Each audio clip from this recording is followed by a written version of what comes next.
I was getting the foot bath ready for Calvin, just like always, and was about to take off his socks. The beautiful Omega pursed his lips and announced, "Let's get a divorce. Alan's coming back."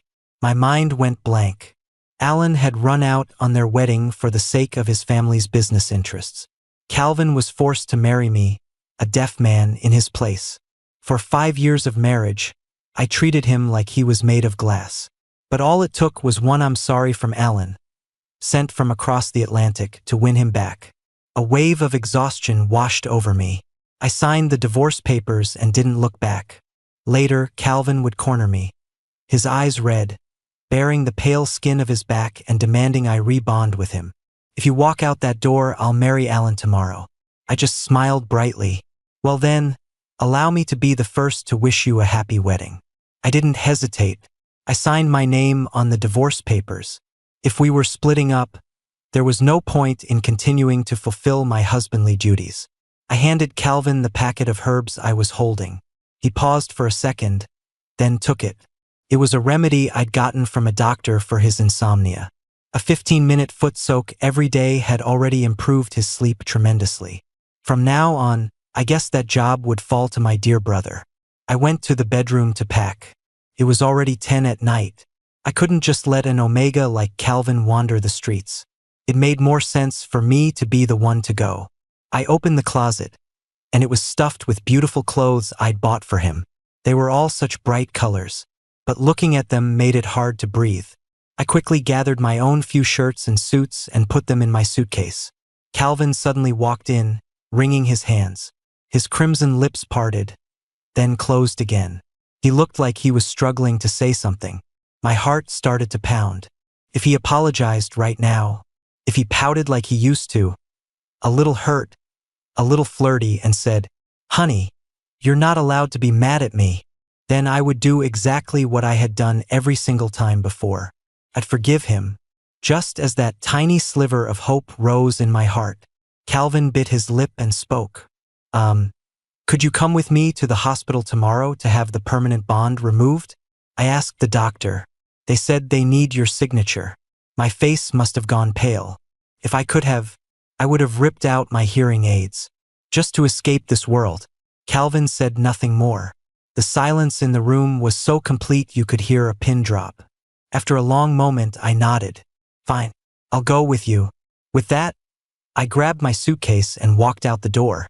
Calvin yelled after me, "Leo, just give me some time."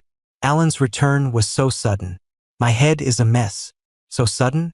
But for all these years, haven't you two sent each other gifts every Valentine's Day? I found a random hotel and checked in. Couldn't sleep. As dawn was breaking, I lit a cigarette. I stood on the balcony and watched the sunrise. The first person to realize I liked Calvin was Alan. When we were little, my parents didn't want to send me to a special school. But they also didn't want me to embarrass them at a normal one. During all those years of being homeschooled, alone, my only playmate was Alan, who was 2 years younger than me. And later, Calvin, who was always chasing after him. Everyone just assumed I was the defective, neglected one. If my mother had known she was pregnant with a disabled child, I never would have had the chance to open my eyes. While Alan was being whisked around the world on tours, I was stuck in my bedroom, staring at a blank wall. I didn't get to attend a normal school until high school. One ordinary afternoon, Calvin knocked on my bedroom door. He asked, cheeks puffed out, "Alan won't play house with me. Do you want to?" And so, for the first time in my life, I sat on a bed with someone my own age. We played parents to a pair of dolls. When Calvin patiently dressed a doll in a pretty outfit and asked me if it looked good, looking into his bright, dark eyes, I blushed. "It looks great." The first time Calvin confessed his feelings to Alan, he was rejected. I fished the matching couple's bracelets out of the trash and hid them in my pillow. The water bottle Alan didn't want, I tucked into my desk. The trip Alan bailed on, I had already filled 3 pages with plans. Life kept moving forward, but the same scenes played out over and over. When Calvin found out Alan had thrown away the bracelet he'd made by hand, he flew into a rage and swore he'd never speak to him again. Then Alan won him back with a bubble tea. 5 years ago, The jilted boy at the altar, eyes red, swore he would never forgive that bastard Alan for the rest of his life. Now, all it took was one "I'm sorry" from across the Atlantic to win him back. I thought to myself, all those times I gave in, all those times I believed him, I was a damn fool. I brought all of this on myself. The smell of antiseptic in the hospital was nauseating. The doctor pushed up his glasses, his face serious. Removing a bond causes irreversible damage to the body. You two really need to think this through. Calvin's lips turned a little pale at the doctor's words. But he still signed the surgical consent form. I signed right after him. Calvin didn't care about his own body. I had no right to care for him.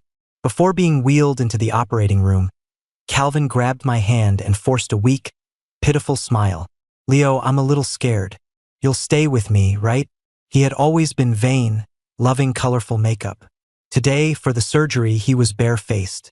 I looked at his clean, sweet face and slowly pulled my hand away. I shook my head and said, "Seriously, what's there to be afraid of? Calvin, after today you'll be free." Calvin looked anxious. But before he could say anything, the doctor wheeled him away. I took one last look at the operating room door. Then I sent Alan the location. "Be here in half an hour to pick him up." Putting my phone down, I felt a surreal sense of dislocation. The last time I had actively arranged for Alan to come find Calvin was back when we were in college. They'd had another one of their fights, and Calvin dragged me to a bar to blow off steam. He got drunk and was draped over my back, uncharacteristically well behaved. If I turned my head, I could see his curled eyelashes. I was staring, mesmerized, when Calvin's eyes suddenly fluttered open. The next second, he smiled and planted a kiss on my cheek. "Alan, I knew you'd come for me." I smiled and nodded, then called Alan. In the middle of the night on a city street, I settled Calvin into the passenger seat, covering him with a blanket. I turned around, and there was Alan, hand resting on the steering wheel of his sports car, a smirk on his face. "Bro, don't fall for Calvin. You know you can't compete with me. Not for the company and not for an Omega." He wasn't wrong. At 22, Leo lowered his head in silence. 31, Leo was utterly defeated. While Calvin was away, I went back to his place to pack up the rest of my things. The matching couple's mugs were still on the table. Next to the floor-to-ceiling window leaned our enormous wedding photo. The cat padded over and rubbed against my leg. I was leaving. I didn't know who would feed her now. Calvin liked cats but was forgetful and impatient. Alan would probably just toss her out. My eyes suddenly burned. I couldn't stop a flicker of resentment from rising toward the Omega still lying in a hospital bed. It was a small feeling, mixed in with the pain, but impossible to ignore. I rarely got sick over the years, but there was one time I had a fever. Calvin had been terrified, standing guard by my bed like it was a national emergency, clumsily changing the towel on my forehead. He had custom hearing aids made for me with little cat ears on them. He had a terrible temper. He'd say awful things when he was mad, and he'd twist your arm until it hurt. But after a fight, he would always be the one to back down. He'd feed me cookies he baked himself that were sickeningly sweet. He'd give me incredibly ugly hand-knit scarves. He was afraid of pain but couldn't sit still. Every time I made him cry at night, he'd kick me in the shin. "Leo, get out." But if I actually turned off the light, he'd just cling to me again. "Honey, hold me." The love and the pain he gave me were never separate. It made me think I was some kind of masochist. A soft chuckle echoed in the empty room, followed by an even deeper silence. In reality, all that stuff I thought was proof of our love. It was just a beautiful dream I'd had all by myself. Kids who've never been loved tend to daydream a lot. Turns out, adults are the same. Didn't he say he was grateful to me? Didn't he say he would try to fall in love with me? Maybe Calvin did try. He just didn't succeed. And I can't blame him for that. I took my half of all our couple's items. Only a men's diamond ring was left, sitting quietly on the coffee table. Born into a silent world, I could only experience it through my eyes. And with those overly sensitive eyes, I had watched Calvin for half my life. Now I was finally giving him his freedom back. and getting mine back, too. My parents found out Alan had returned to the country. They called me immediately to give me instructions. Talk some sense into your brother. Tell him it's time to settle down. He shouldn't be running around out there. He's been alone all these years with no one to take care of him. I hadn't spoken to them in months. Thanks to Alan, my parents finally remembered they had another son. But I didn't understand. Why does a man who's almost 30 need to be taken care of? Alan isn't disabled. He's been exceptional in every way since he was a kid. His looks, his grades, his popularity. That's why I was never jealous of him. Deep down, I understood something very early on. Alan and I might be brothers, but we were never equals. That was decided the moment we were born. I was quiet for a moment before responding. I know, I'll talk to him. But they didn't hang up. They rambled on about meaningless things. My stomach sank. That meant there was something else they wanted to say. Sure enough, right at the end, my father added nonchalantly, "Your health isn't good. Now that Alan is back, it's time he helped share your burden." What he really meant was, "You're the deaf one. We let you be the general manager for all these years. But now it's time to give the position back to its rightful owner. Power and love." Everything was returning to its original place. I felt like a thief who had stolen these few years from Alan. My knuckles turned white as I gripped the phone. I wanted to challenge him, to ask him, what about all the blood, sweat, and tears I've poured into this company for years? To ask my mother, "Isn't today the day you gave birth to me? Don't you remember?" But I knew. It was my father's to begin with. He could give it to whomever he wanted. And a mother has no obligation to remember the day she gave birth. I understand. I'll submit my resignation to HR tomorrow. There's no need to be so hasty. By the way, how are your ears? I heard about a new technology overseas. For the first time in my life, I cut him off, my breathing ragged. I'm handing things over to HR right now. I'm busy. I have to go. Alan's welcome home party was a grand affair. At the party, he walked right past me and smiled as he invited Calvin to open the dancing. My fingers tightened around the stem of my wine glass. The news of my divorce from Calvin hadn't been made public yet. Instantly, all eyes in the room turned to me. Surprise, pity, morbid curiosity. I acted as if I hadn't noticed and calmly sipped my wine. When I looked up, my eyes accidentally met Calvin's. He flinched like a startled deer and quickly looked away. Calvin was wearing a beautiful white tuxedo tonight, which complemented Alan's black suit perfectly. Their hands intertwined, their shadows merged under the lights. They looked like a happy couple. My phone buzzed. It was a text from Calvin. "Alan just got back. I couldn't just turn him down. Please don't overthink it, okay?" I stared at the screen for 10 seconds. An unspeakable fire ignited in my gut, mixing with confusion and rage, scorching my sanity. What the hell did he want? We were already divorced, weren't we? It was laughable. Calvin, like everyone else, had chosen Alan over me. But only his departure caused me such intense pain, because I had given everything I had to make him stay, and he had made me believe that this time I wouldn't be the one left behind. If you've already made your choice, why say these ambiguous things? My stomach churned. I couldn't stand the sight of this phony, glittering party for another second. I got up and left. By the time I reached the parking garage, Calvin came rushing after me, grabbing my sleeve. "What's wrong with you? If you leave so early, the media will run stories about you and your brother fighting. Mom and Dad will be angry." I gave him a look of complete indifference. "My parents getting angry, what's that got to do with you?" Calvin stared at me, stunned. It seemed like he was only just now remembering that we were divorced. "Leo, I'm just concerned about you. It was wrong of me to bring up divorce so suddenly, but my head was just a mess." I let out a dry, mirthless laugh. "Well, now my head is a mess. So could you please get the hell away from me?" Calvin froze, his eyes welling up with tears. I didn't care. I got in my car and sped off. "Why are you being so nasty? You've never been like this before. Is it just because Alan's back, and your dad is making you step down, so you're taking it out on me? If you've got a problem, take it up with them. What kind of alpha takes his anger out on me? Fine, whatever. Get lost. I never want to see you again. Calvin crouched on the grass by a flower bed, wiping away tears. He was crying and furiously typing at the same time. He was a spoiled rich kid, after all.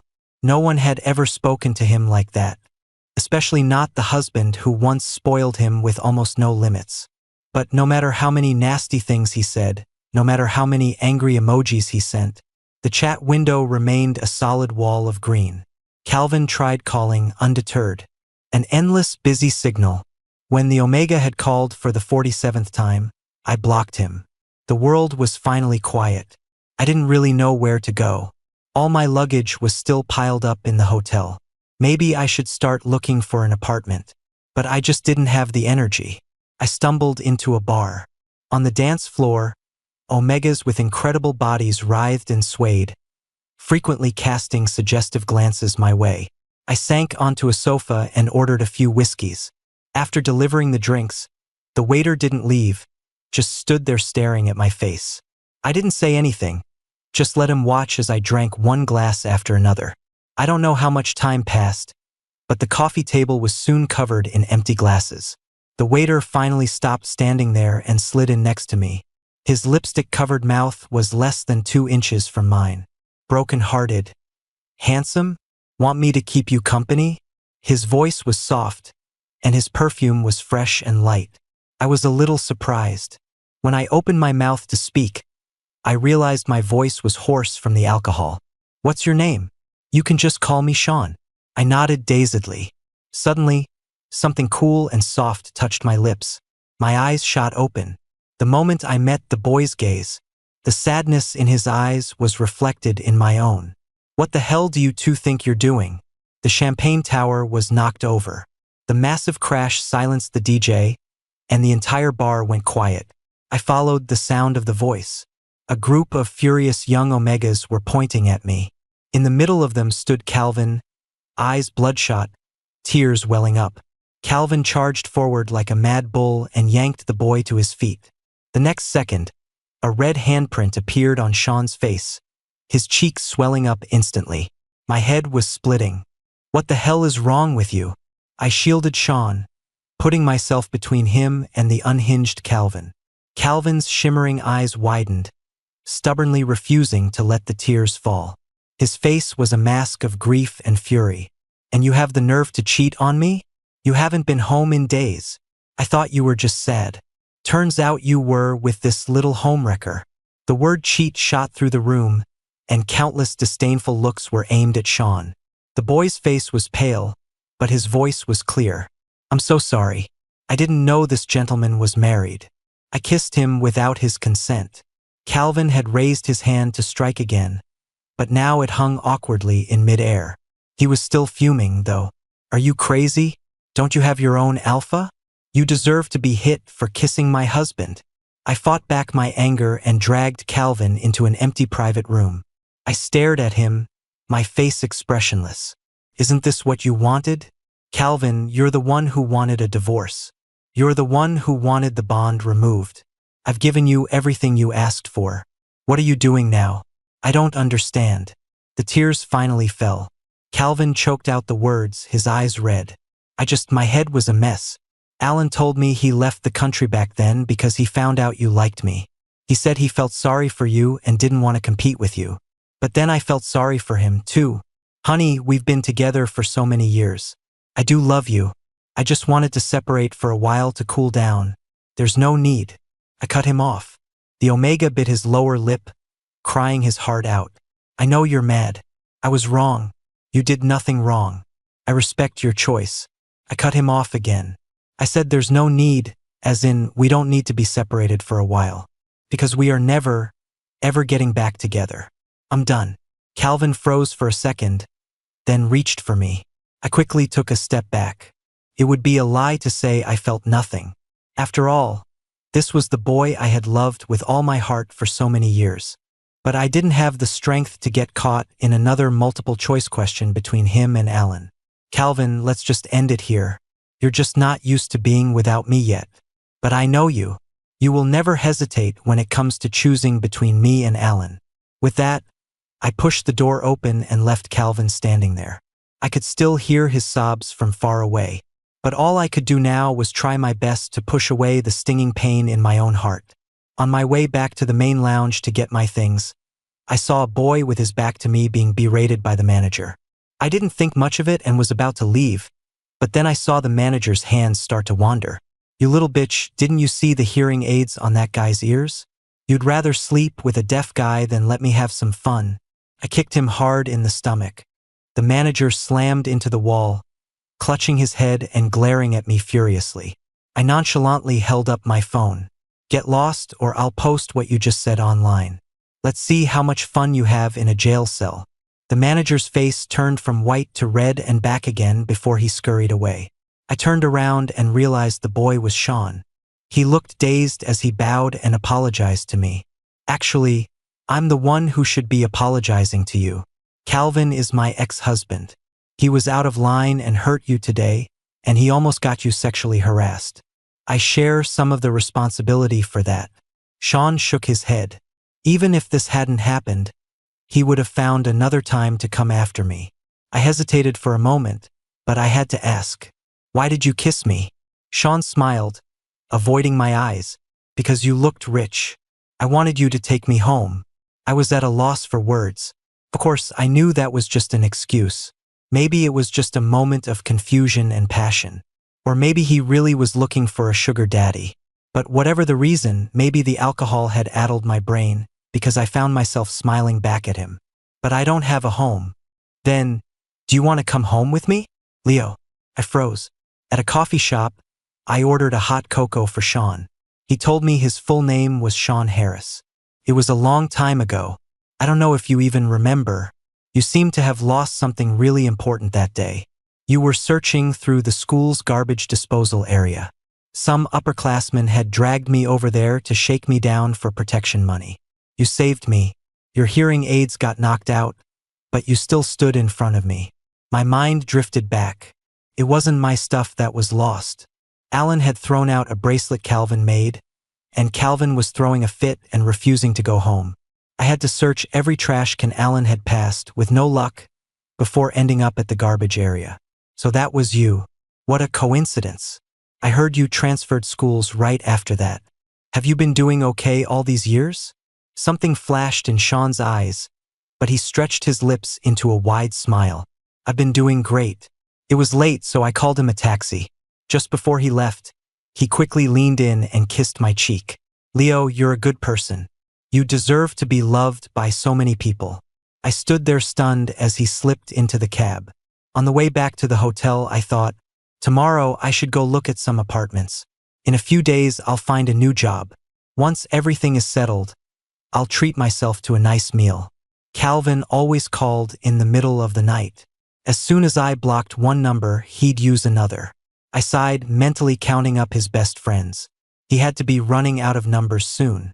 I just didn't expect that before he ran out of numbers, he would find the address of my new apartment. It was raining. He stood there, soaking wet, relentlessly ringing the doorbell. I never knew he had this much patience. I remembered the time he dragged me to a pottery class. Halfway through, he complained his hands were sticky, used it as an excuse to go to the bathroom, and then snuck off with a friend, leaving me there alone.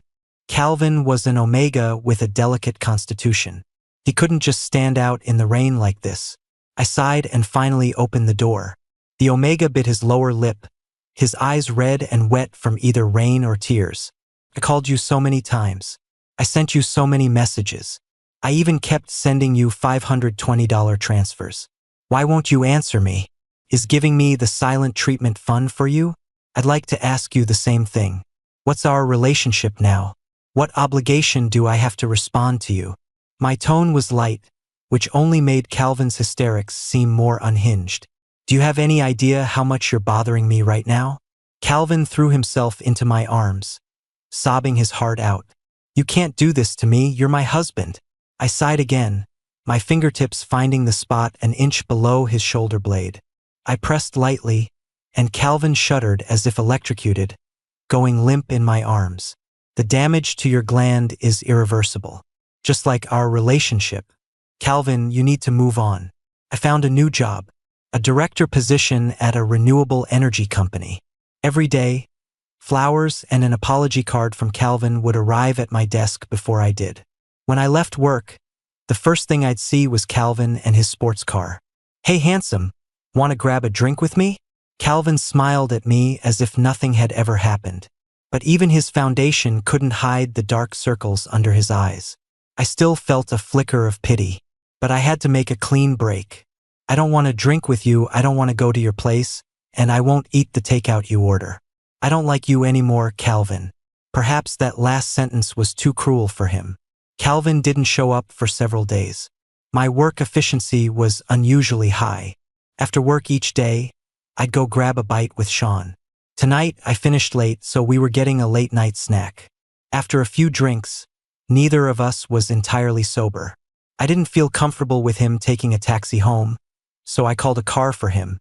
But the moment I pushed open his front door, I was stunned. The walls were covered, from floor to ceiling, with pictures of me from college. In the library, the cafeteria, at club meetings, I didn't know how to react. My heart was racing, and I moved like a robot, stiffly placing Sean on his bed. Just as I was about to leave, I saw a school uniform draped over the back of a chair. The school crest on the upper left corner clearly printed the words, Leo Graham, grade 12, class 5. On a strange impulse, I picked up the uniform and smelled it. It was saturated with Sean's scent. My mind was a complete mess. I fled his apartment. After I got home and showered, my phone rang. I thought it was Sean, sober now and ready to explain. My heart was pounding. But when I answered, I realized it was Calvin. My voice instantly turned cold. What do you want this late at night? Wasn't I clear enough? Stop bothering me. Calvin's voice was choked with tears. Honey, I'm pregnant. The phone slipped from my hand and hit the floor. I sat on the bed, my head in my hands, just staring into space. I learned from a young age that blaming the heavens, the earth, or my parents was useless. I could only rely on myself. After marrying Calvin, I told myself the same thing. You can't force love. I would fulfill my duties as a husband, build a family, and have children. That would be good enough. Not every couple gets to be in love. But now, just as I was about to break free from one of the biggest constraints in my life, fate had decided to play another cruel joke on me. Sometimes, I really fucking hate this goddamn destiny. When I arrived at the hospital, my parents and Alan were already there. Calvin's two fathers were there as well. His biological father, a beautiful and imperious Omega, was now clutching my hand and pleading, his eyes red. Just take good care of him like you always did. There's nothing a young couple can't get through. Calvin really knows he was wrong. He cries out your name in his sleep every night. A lump in my throat. I finally understood what that phrase meant. My father placed a heavy hand on my shoulder. This is what he said. Be a man. Take responsibility like a father.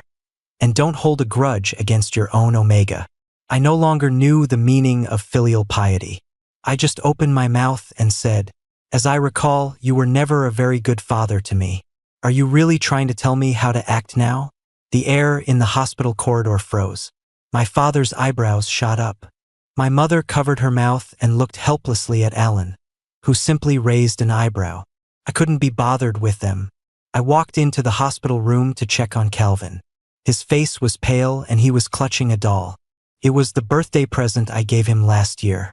He had kicked it away at the time, calling it ugly. I have no idea which corner he dug it out of. Calvin had collapsed on his way to find me 2 days ago and was rushed to the hospital. The doctor diagnosed him as 3 months pregnant, but because the bond was gone, he hadn't shown any symptoms. And now the baby was in critical condition.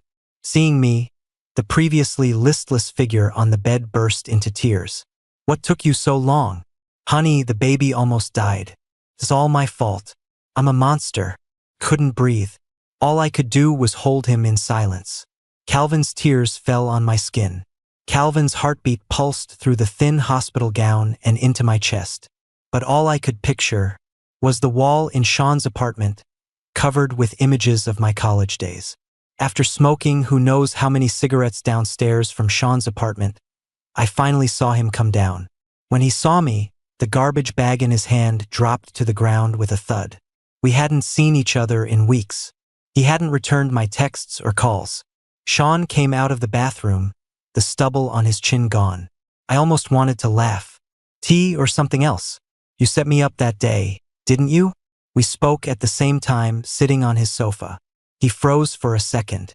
I found out the owner of that bar has the last name Harris. And you were never on the staff list. A long silence followed. Sean kept his head down for a long time. When he finally looked up, the timid, lovely look was gone, replaced by a sharp, cold indifference. A sneer played on his lips. Then you must have also found out what I do for a living to get to where I am. A psycho who's been stalking you for years. A whore who's slept with 1,000 men. What are you doing here? Is your wife pregnant? So you're out looking for some fun on the side? I shook my head. First, Calvin is not my wife. Second, I'm sorry. He stiffly turned his head away. Sorry for what? I'm sorry that I didn't notice your family situation in high school, that I couldn't help you when you needed it. You're really too much of a nice guy, you know that? You had it bad enough yourself and you still had time to worry about other people. Sean wanted to keep going, to spit out more hurtful words to drive me away. After all, he knew very well that if I took one step back right now, I would be returning to a bright, warm world. But I just stood up, took off my jacket, and wrapped it around his thin frame, just like in that foul-smelling garbage area more than a decade ago. The alpha who had never been in a fight was beaten to the ground. His hearing aids stomped on. But he still used his school uniform to cover the boy's naked body. Don't be scared, I called the cops. The gaze that had watched me silently from the shadows for over a decade. I finally saw it now. Why are you so good to me? I'm just an omega who can't control his pheromones. We were lying in bed, holding each other. Sean was curled up in my arms. His voice so quiet it was almost a mumble. So you had half of your scent gland removed? I cupped his chin, forcing him to look at me. We held each other's gaze for a moment before Sean's eyes hazed over again, and he leaned in for a kiss. Leo, I want you to bond with me. I swallowed hard and pushed him away. His face went pale. Are you disgusted by me? If you are, then get out. I had no choice but to grip his shoulders. Can you please talk things out normally? I said, exasperated. I'm more eager than you are, but you need to calm down first. Once your body has recovered, you'll have your hands full. Sean's face went from white to red, and he clung to me, refusing to let go. I licked his earlobe and whispered, let's be boyfriends, you little psycho. We'll go abroad. I'll get my ears treated, and you'll have surgery to repair your gland. Then, I'll be able to hear your voice and you'll be able to smell my scent. He was so sensitive he was trembling nonstop. It felt like we were lying on top of a washing machine. After we emerged from under the covers, the first thing he did was pull me into a 5-minute-long kiss. Then, panting, he threatened me. If you dare to back out, I'll lock you up. You're really not planning on coming home? Alan was leaning against the hospital wall, speaking to me casually. I nodded. He was silent for a moment, then spoke again. Mom and Dad were really hoping for a family reunion. I finally came back, and now you're leaving. They're pretty upset about it. I just kept nodding, my voice calm. Then you can be a good son to them. I'm gonna go have some fun for a few years. I ignored him after that, focusing on the papers in my hand. This was the second time I had signed a surgical consent form for Calvin. Without a bond, this child was doomed never to be born. The procedure would minimize the physical damage of the termination on Calvin's body. For days, Calvin had cried, thrown tantrums, and gone on hunger strike. Everyone had taken turns trying to wear me down. None of it could change my mind. You said you'd be a good father. You liar. The child was gone. Calvin lay in bed like a soulless doll. My own heart was heavy, and I was in no mood to indulge his spoiled brat tantrums. Just as I was about to walk out of the room, Calvin screamed, "If you walk out that door, I'll marry Alan tomorrow." I couldn't help but laugh. Well then, allow me to be the first to wish you a happy wedding. He ran to me, his bare feet slapping against the floor, hot tears streaming down his face. He spoke one word at a time. Leo, I love you. I'm sorry for taking you for granted for all these years. But I really do love you. It's not just habit, and it's not because I want you to keep being good to me.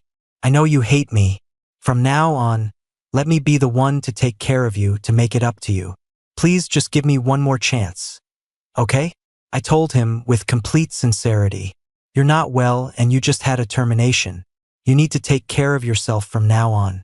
I'm about to go abroad with the person I love. I don't hate you, Calvin. But from now on, it would be best if we never see each other again. I didn't answer any of the calls from my parents. Eventually, just like Calvin, they ended up on my block list. The airport announcements were a muffled blur through my hearing aids. But I could clearly feel the warmth and pressure of Sean's hand gripping mine. He was a little nervous, but his eyes were shining with a startling brightness, with hope for the future, for the new life we were about to begin. I'll work hard to get better, he said softly, as if making a promise to both me and himself. I squeezed his hand, raised it to my lips for a kiss, and smiled. I know, but even if you don't, I'll still love you. Just like you've always loved the imperfect me. Sean looked confused. What's imperfect about you? Everyone wants to steal you from me. I can't even take you out without people asking for your number. I wish you'd just weld a mask to your face, and only take it off when we're kissing. I was afraid this little mad dog might actually do that someday, so I quickly changed the subject. The line for our gate started moving, and we walked forward, hand in hand. Just as we were about to have our tickets checked, a hoarse, broken cry tore through the air behind us. Leo! Sean's body went rigid. I didn't turn around. I just gently stroked the Omega's head to soothe him. I didn't have to look to know it was Calvin. He had followed me here after all. People only realize what they've lost after it's gone. But all that turmoil, all that pain, all that late-coming enlightenment, it had nothing to do with me anymore. The plane climbed into the sky, breaking through the clouds. Outside the window was a blinding sun and an endless blue sky. I closed my eyes and felt Sean gently rest his head on my shoulder. The last 5 years felt like a long, exhausting dream. A dream filled with unrequited obsession, self-serving devotion, and a so-called love that was really just a habit. But all dreams eventually end. I am no longer the deaf man who had to constantly give and give just to get a little bit of attention and warmth.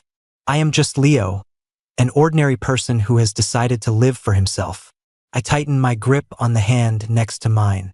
The road ahead was long, but at least this time, someone was willing to walk it with me, to listen to all the insignificant echoes in my silent world.